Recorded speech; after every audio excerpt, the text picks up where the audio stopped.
From Social Prosperity Partners, this is Community Catalysts.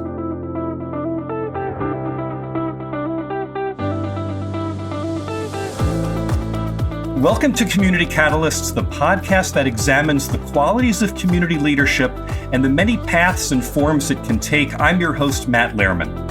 Last May, I had the honor of delivering the opening keynote address at the annual conference of the Alabama League of Municipalities. You know, my favorite part of traveling across the country and speaking isn't the applause or the privilege of having the attention of hundreds of civic leaders. My favorite part comes afterward, when members of the audience approach me one-on-one to ask questions and share specifically what resonated with them. So it was in Huntsville, Alabama that my guest today introduced himself. Our conversation quickly became so engaging that I couldn't help but hold up my hands and say, "Hold it right there. Can we take this to the podcast?" So I'm really looking forward to picking up that conversation today. I am thrilled to be joined by Coach, Pastor, and Councilman John W. London of Irondale, Alabama, a suburb of Birmingham. Welcome, Councilman, Pastor, Coach. Welcome, and thanks for accepting my invitation. Awesome. I'm so glad that you invited me for this invitation. So I'm looking forward to the conversation. So before we hit the record button, I asked you which title I should refer to you in the course of this conversation. You want to tell everyone what you told me? Well, and I have different titles. I have John in a setting. I have Coach in one setting, Pastor in one setting. If I'm in Councilman Chambers, I have Councilman in that setting. But we're in the John setting right now. So John is be fine for this conversation. John, thanks so much. So tell us a little bit about Irondale and how you came to live there. 1984, I moved here. I'm from Mississippi. And I moved here and I went to Birmingham Southern. I don't know if you heard a lot about the school closing, which is, breaks my heart. But met my wife, who's also attending Birmingham Southern College, and got into coaching. And the community that she grew up in was Irondale. And started going back and forth to Irondale and just learned to love it just by visiting with her family there, and decided that that's where we want to raise our children. Tell me something you love about living in Irondale. I like the small town feel. I like the accessibility to the highways. We're 2 hours from Atlanta, 2 hours from Mississippi, 2.5 hours from Mississippi. We 2 hours from Chattanooga. We're 2.5 hours from Nashville. We're 2.5 hours from Memphis. So the accessibility to main highways, Interstate 20, 459, 59, north and south, is just fantastic. So we get anywhere in less than 3 hours. So I already mentioned that you're a coach, you're a pastor, you've been a councilman since, 2012? That's correct. You're in your third term. I'd love to know a little bit more about yourself. And really what I want to do is pick up the conversation right where we left it off in Huntsville. You mentioned that you had felt the call to service. And I asked you whether it was the same motivation behind joining the clergy as it was for running for council. How do you view the call to service? Well, it's scriptural. It's what Jesus wanted us to do. He said that we come here not to be served. We come here to serve, just like he came down. So it's the same thing that everything that I do, coaching, from family, from serving. I've seen in Irondale. It's the same motto that I use in preaching and pastoring. We come here to be a service. And then the time that we have is the time that we have to serve people. And there's just another opportunity to do what Jesus wants us to do. Can you tell me more about what it means to serve people? What kind of unpack that for me a little bit? Serving people, first of all, is it's difficult because you're dealing with different personalities and you're dealing with different races of people. So you have to be, when you're serving people, you have to really be spiritual led to serve, because there are some times that people just don't want to be served. So you have to be spiritual led, and you have to allow the Holy Spirit to put you in spaces and spots in order for your leadership to be able to be led people. You say you have to be spiritually led? One thing about the Holy Spirit doesn't, whenever put you in a spot that's going to be dangerous to you, but he always going to put you in the spot that you need it the most. And my experience with serving, many times that I've tried to get out of coaching. And because I've been coaching, almost 40 years now, and teaching, dealing with kids, and that's my passion. That's what I always done. Is started there, and every time I got a chance, opportunity to get out of, there was always a phone call and say, "Hey, I need you to come help me coach this team, or would you be able to coach this team?" And so I've accepted that's the place that God always wanted me to be, is dealing with kids. And so this opportunity that I'm here now had nothing to do with me, but it has all to do with what God wanted me to be in serving. Being a city councilor is something I never thought about up until maybe 2010, when I ran a race and I lost. And our current mayor now, he became the one was going to run for mayor in 2012. We had an opportunity to have a conversation, and he understood that I love the senior citizen. He understood I love kids. He understood that I love a city of Irondale. His challenge to me said, if you really, really, truly love what you're doing, then it's important that you come on the inside to understand how to better serve your community. And that's what happened. I hope this isn't too personal to ask, and if it is, I'll withdraw the question. What does it feel like to have a calling? Like, did you wake up in the middle of the night and say, I am called to work with kids, I am called to the clergy, I am called to run for council? What does that moment feel like to you? It's not a thunder and roar, lightning flashes for me, maybe for some other people, but it wasn't that for me. All of a sudden, this is something I want to do. But when I look back over my life and all the places that I've been and things that I've done, I've realized at this moment, as we talk again, that God was preparing me for this moment, because everything that I've done when it comes to coaching and teaching and dealing with kids was preparing me for this moment. I can share this story. When I accepted my calling, I felt the calling, the pastor, calling to the ministry, but I didn't accept it right away. But God put me in a place. He put me behind pastors. He put me behind great leaders, and prepared me for this opportunity. So before I became pastor of this church, I was serving at another church as an associate minister, and not looking for a church, not looking for a pastor in the church. But we had a minister there who would allow me to preach on every fourth Sunday. And he didn't have to do that. But when I look back on it, it was just an opportunity for God to prepare me for what I'm doing right now, pastoring this church. And soon after that, the superintendent came up and said, I want you to pastor the church. And he named this church that I'm in right now. And I just look back and said, look, that was a God leading me and getting me ready to do what I do. And so everything that I've done, it's pretty easy to do what I do because I've been doing it for almost 40 years. It reminds me of the book, I think it's The Alchemist by Paulo Coelho, who says that when you know what you want, the universe conspires to point you in the right direction. Right. Is that how you think of a calling as well? It's just you put specifically the credit for that into the divine. 100%. Also, it's take a little bit further than that. When you know that you're walking in your calling, it's not work. You're getting up in the morning and you're running to what God has ordained you to do. When I'm dealing with kids at school, when I'm coaching kids, I've never went to a city council meeting. I've never come to church. I've never went to school and dealt with kids and consider it as being something that I dread. For me personally, that lets me know that I'm walking in my calling, because it's never worked. I've never dreaded. And they always told me, older people always told me, if you're doing something that you love to do, if you're walking in your calling, then it's never worked. So I've run to do what I do.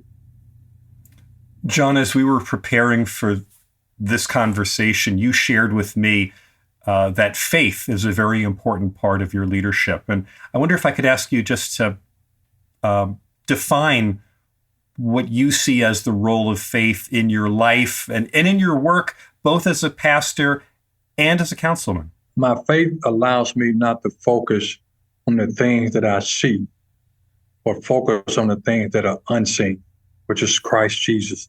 Because I know he's the one that guides me and lead me. And every breath that I take, every move that I make, every walk, every step that I take, I know it has to be led and guided by him. Because one thing about serving people, if I focus so much of serving the people and not focus on what God wants me to do, then I forget about him, and then I'll be frustrated in my calling.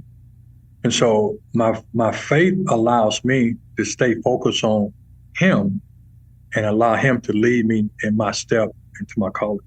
Does that work equally well when you're working in the clergy and you're working on your city council? 100%. My calling and my clergy is pretty easy because that's my calling, and it's all the same when you're dealing with people. But when you're at a city council meeting, and you've known 100% about that you've done the very best that you can do, and you've done all that you can do, and then you have people who try to discredit who you are, even though they don't know who you are. They never have a conversation with you and discredit that. Then it's only your faith can allow you to sit there on the dais and not respond to conversation that people have about you who don't know who you are. And so it's, because I can easily in the flesh respond negatively, but my faith allows me to sit there, understand my calling, and move to the next step. It sounds like what you're saying is that it's your faith that gives you a degree of self-confidence and a degree of anchoring yourself so you know who you are as you're making important decisions. 100%. See, what we cannot do, people can't define, you can't allow people to define who you are. You're Matt. You know exactly who you are. You know what your purpose is. You know why you're here. In my year, I didn't always know this, but it's a growth and it's still a learning process. But when you know who you are and you know what you're here to do, then it doesn't matter what people say or even do to you.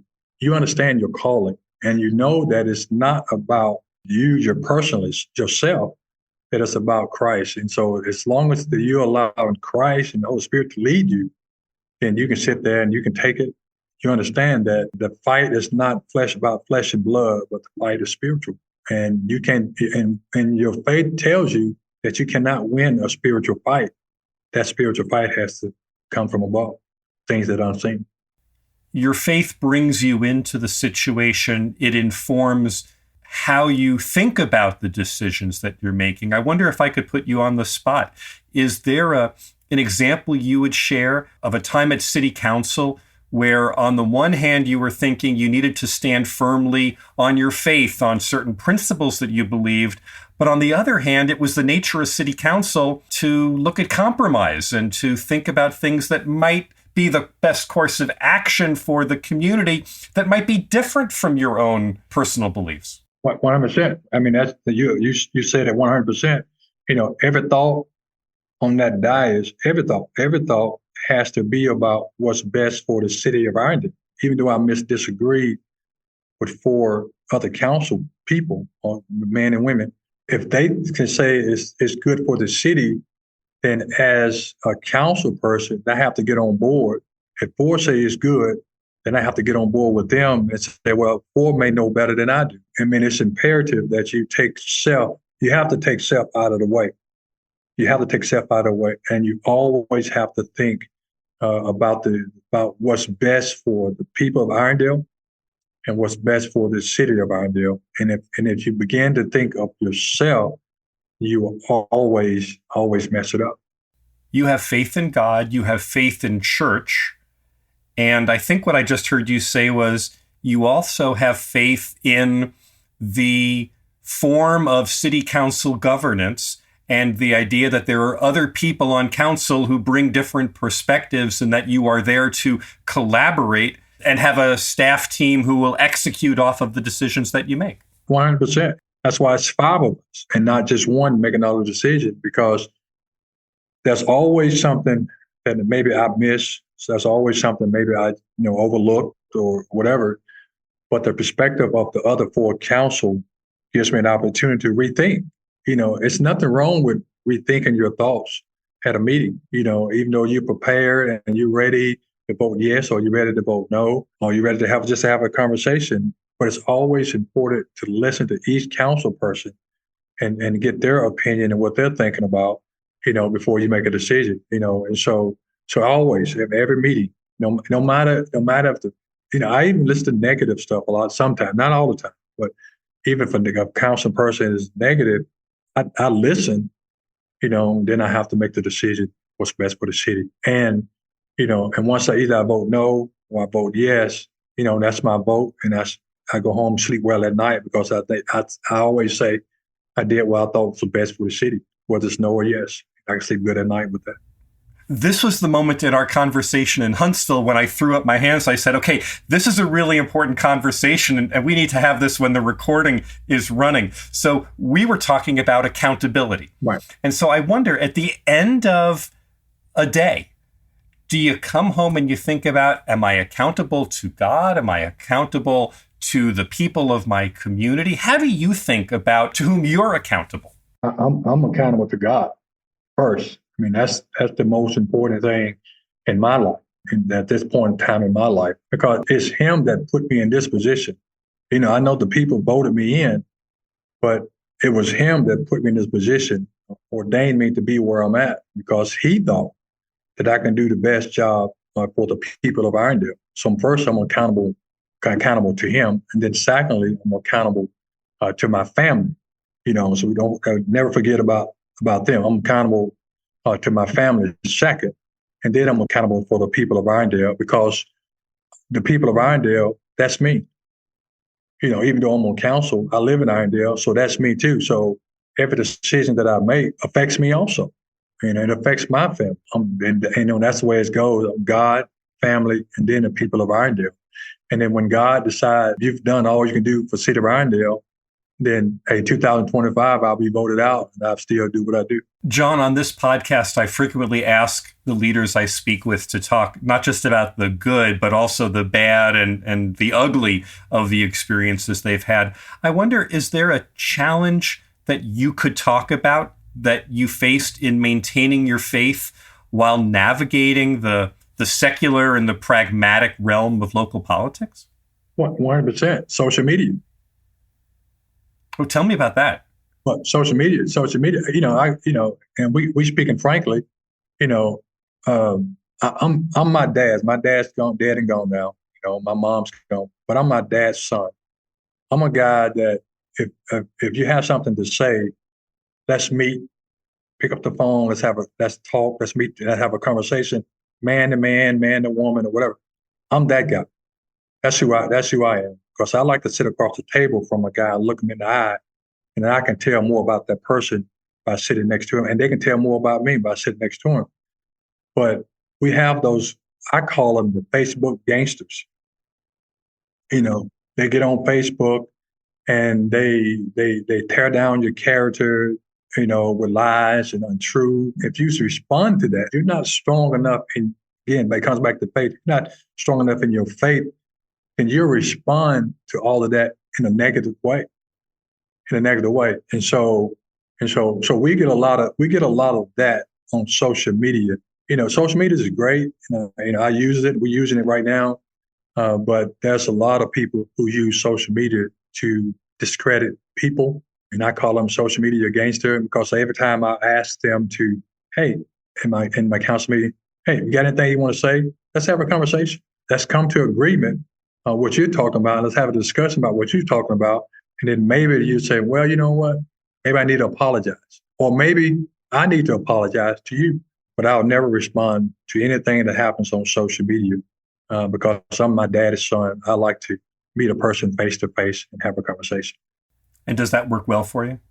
Well, I haven't got many callers to do that. I would love to, but I haven't got many people say, well, I'm going to take that back. I got one guy today I'm meeting after this podcast, and he wants to have a conversation. So I gladly accept.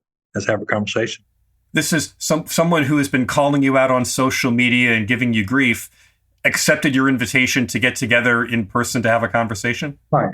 He's been hearing some stuff at the council. He just want to have a conversation about some things being said. I said, let's do it. That's 100%. Let's do it. Let's come to an agreement about what you've heard, and if there's some things that I've said and that you disagree with, let's talk about it. But it's not. That's not. I'm not going to blow you up on social media, even if you respond to something I said on social media. An old man told me a long time ago, Matt. He said, if you tell the truth, just tell the truth, and you never have to write anything down, or you never have to remember anything. And so I try to tell the truth so I don't have to remember it or write it down. Now, I may forget that I've said something 5 years ago or 6 years ago. That's just the way it is. But I'm going to try to tell the truth every time that I'm on that dais. If you were going to give advice to a council member somewhere else about how they should approach social media, what advice would you give them? I would tell them, don't respond to social media. You put your stuff out there. They respond to your stuff, then you can respond to that.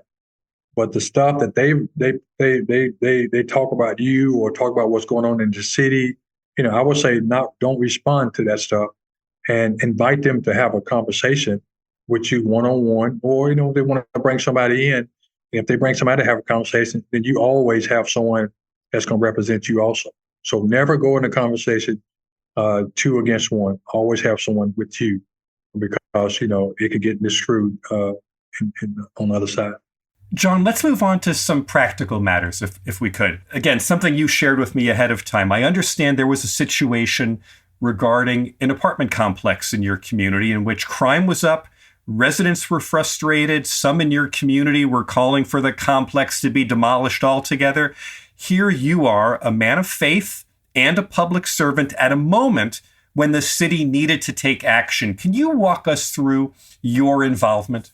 Yeah, this happened first term. I think it was my first term. We had a complex. Matter of fact, my wife and I will be married 37 years in October. And it's just at the time, 30 plus years ago, this was a brand new complex. And matter of fact, we spent our honeymoon night at this complex, and it was gorgeous and beautiful. Well, over 30 plus years, it became run down. And the crime was up, 200 calls a month in the community. Well, we had a guy to come and approach. It was in my district. He approached me about buying the property and redoing the whole property.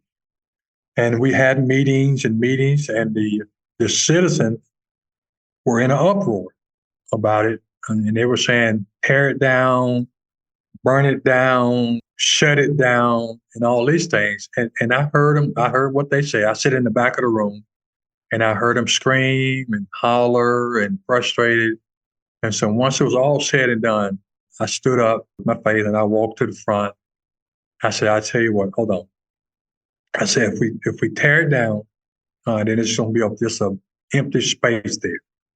I said, if we shut it down, then it's going to be vandalized. People are going to be living in it that shouldn't be there. And we cannot burn it down. So we're not doing that. I said, I'll tell you what we'll do. I'll put together a committee of citizens in that community. I'll lead it, hit about 5 or 6 community, and we'll meet with the new owner who wants to come and be in there. We'll have a conversation. And once we have a conversation, as we move forward, come decision, we'll bring it back to the council with different steps for the citizen to talk about it. And we did that. It took about 3 months. And we did that, and then we kept going back and said, hey, this is what we come on with. And they said, well, we tweaked it with about 6 citizens. And after it's all said and done, the people in that community loved it. They didn't tear it down. They totally renovated the whole complex, brand new apartments, furniture, just everything, carpet, everything, a new apartment. And the citizen loved it. And just because my faith and the calmness of the citizen that we put together, the community that we put together, talking with the new owners, we got a beautiful place to live in. In my practice, we have a phrase that we use to describe the function that you just served. We call that slow down and open up. 100%. That in a moment of crisis and pressure and tension, that someone has to take the lead to slow down the moment. Human nature wants to speed through tough times, like a speed bump on a road, human nature wants to go over it as fast as possible. And in our practice, we say we need to slow down. We need to actually take our time getting over it and then open up, bring more people into the conversation. Again, that seems counterintuitive. If you're bringing more people in, that's more opinions and more personalities. But by opening it up, you actually create more creativity and more opportunity for other solutions to come on board. Am I hearing you right? Is that exactly what you did in that situation? That's exactly what I did. And what I also did, I handpicked the people that's going to be part of the community, of that committee. I handpicked them myself because I knew they were good citizens and I knew they wanted what best for the community, all of them together. And I knew the conversation was going to get out of hand. I knew the conversation was going to be totally focused on not what we want, but what's going to be best for the city of Irondale. And it worked out on the other side. The people who you picked for this, you picked people who you thought would be reasonable. 100%. And had a vested interest in the community because they lived in that neighborhood. They lived close to that neighborhood. So those people had a vested interest in that project. And so I picked those with calmer heads that's going to have a great conversation, and we'll be able to work it out. And it did. Your calling, your faith gives you the ability to have this calmness to be able to bring reasonable people together. 100%. But as a city councilman, you also, I imagine, are approached by people who are completely unreasonable. And I wonder, do you have a particular technique that you use? Is there a skill that you have to practice patience in the face of that? Right. Well, it's not necessarily a skill. It's all back on your faith. When people are unreasonable, it's the same thing. Slow down, think through what you're thinking through, and let us have a conversation. Because just like myself, just like them, that may be something that you miss, that in a conversation, a one-on-one conversation, you can say, oh, you know what? I didn't think about it that way. That may be something that I miss. Because I'm going to listen to you and pray for hopefully that you'll listen to me, that we all can come to, the thing about agreeing is there's a difference in agreeing and a difference in agreement. Agreeing means that, okay, even though I don't agree, we can go along with it. But when you come to an agreement, then when we leave each other, then you and I both are talking the same thing, not something different. So it's important that we just don't agree, that we all come to an agreement so we all can talk the same things. Even though we live in a different community, when you go to your neighborhood and your community, you're saying the same thing that I'm saying in my community, and then there's no confusion in that response. This is a great point. I want to repeat it, just make sure that I get this. Agreeing, it's a little bit mushy here. It sounds like people might just, have their arms twisted into it. Agreement means that we are confirming that the agreeing that we just did is acceptable to us and we are willing to live with this and the issue is done. 100%. You and I can agree, that the sky is blue. All right. But when we come to an agreement, say, well, maybe this, agree and say, well, maybe it's not blue, maybe it's light blue. All right. But when we come to agreement, we're going to have the same color. It's going to be either dark blue or it's going to be light blue. And so when someone asks you, well, how did the meeting go? Well, you can say, we agreed that this is the way it needs to be, this is the way it needs to happen. And so there won't be any confusion. Let's go out on social media and say, we agree, but this happened. But when we come to an agreement, we're all on the same page. And that's where we all can go. Is this one of those life lessons that you learned by doing? Is there an actual example in your mind of a time when there were people who were agreeing, but they hadn't achieved agreement? Right. Just the situation we just talked about. Everybody was agreeing. A lot of people was agreeing to tear it down. A lot of people was agreeing to burn it down. A lot of people was agreeing to shut it down. But when we put the committee together and we all came to an agreement, I haven't heard a word from the community about the situation that the apartment complex is in right now, because we all agreed that this was best for the community. and not one negative thing happened. The crime went down.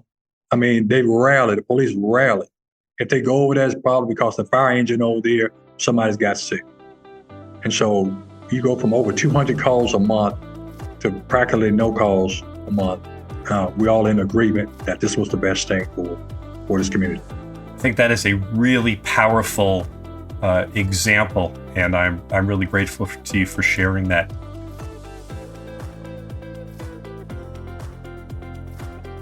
Hi, this is Matt.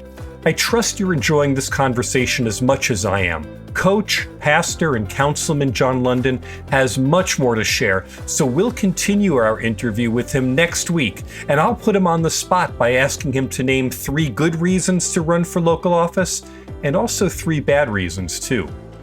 This episode was produced by Kerry Lengel and edited by Nick Living the Dream Tantillo. Jenna Maisel is our production assistant. Our executive producer is John Little.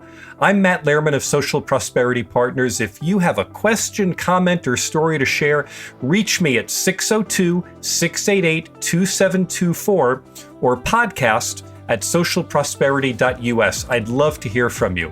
We'll be back next week with part 2 of our Community Catalyst conversation with John London.